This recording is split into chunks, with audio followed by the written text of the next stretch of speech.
Buongiorno a tutti e bentornati a Liberamente, variazioni e scorribande qui su Radio Libertà.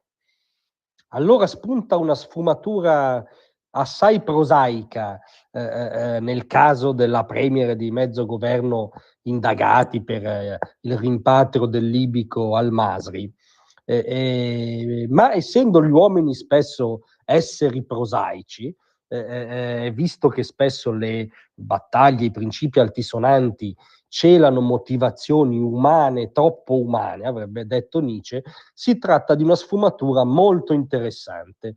La sfumatura è quella che, per esempio, mette oggi Libero in prima pagina, e con un editoriale del direttore Mario Secchi chiama Il magistrato col conflitto di interessi.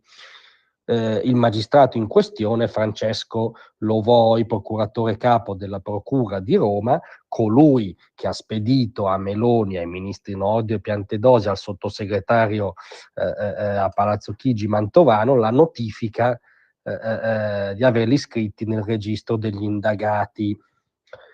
Premessa metodologica. Un magistrato non solo ovviamente deve essere imparziale rispetto all'oggetto e ai soggetti che tratta soprattutto, ma deve anche apparire tale per non viziare il gioco e non dare adito a speculazioni di nessun tipo. E qui la storia prosaica è che il magistrato Loboi sarebbe impegnato da tempo in un vero e proprio braccio di ferro con Palazzo Chigi, e nello specifico con la persona di Mantovano, perché lui il deputato a gestire queste pratiche, per una questione anche qui di voli di Stato, cioè per il fatto che Palazzo Chigi, fattualmente nella persona di Mantovano, gli ha a un certo punto negato l'utilizzo dei voli di Stato sulla tratta Roma-Palermo, ognuno dei quali stima di Palazzo Chigi costa 13.000 euro, e il magistrato non se n'è fatto una ragione e ha innescato un contenzioso che è arrivato ai massimi livelli, nel senso che di fronte al diniego di utilizzo dell'aeromobile della compagnia aerea italiana dei servizi segreti, prima lo vuole protestato direttamente con Mantovano, poi ha fatto ricorso al Consiglio di Stato e addirittura ha presentato un ricorso straordinario al Capo dello Stato, al Quirinale.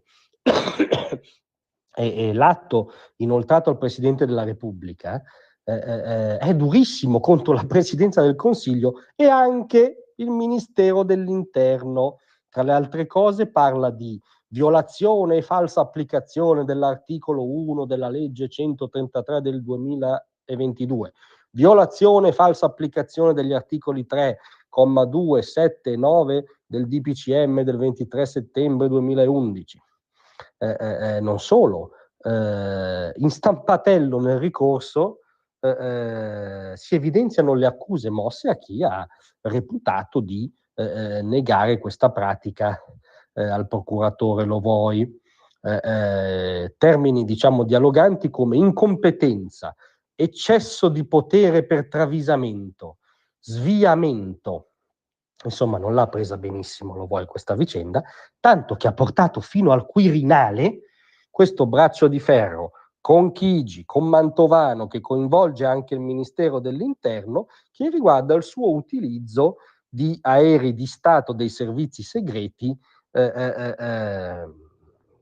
ogni tratta dei quali costa 13.000 euro.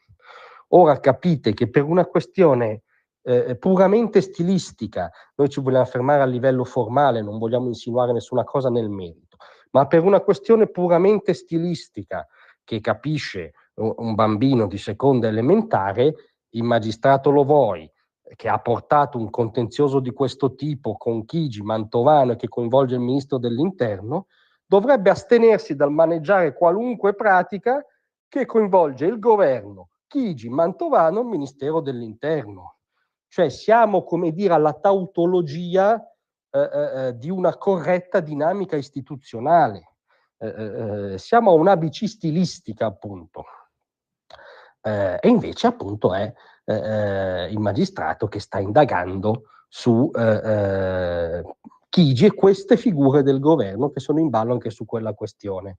Allora, è una questione molto prosaica, ma che come tale segna un vulnus. Scommetto però che gli appassionati del conflitto di interesse in questo paese non vedranno questo vulnus, perché, come è noto, i magistrati, tra le altre cose, sono esentati anche dall'avere conflitti di interessi. Grazie a tutti, vi aspetto stasera alle 18.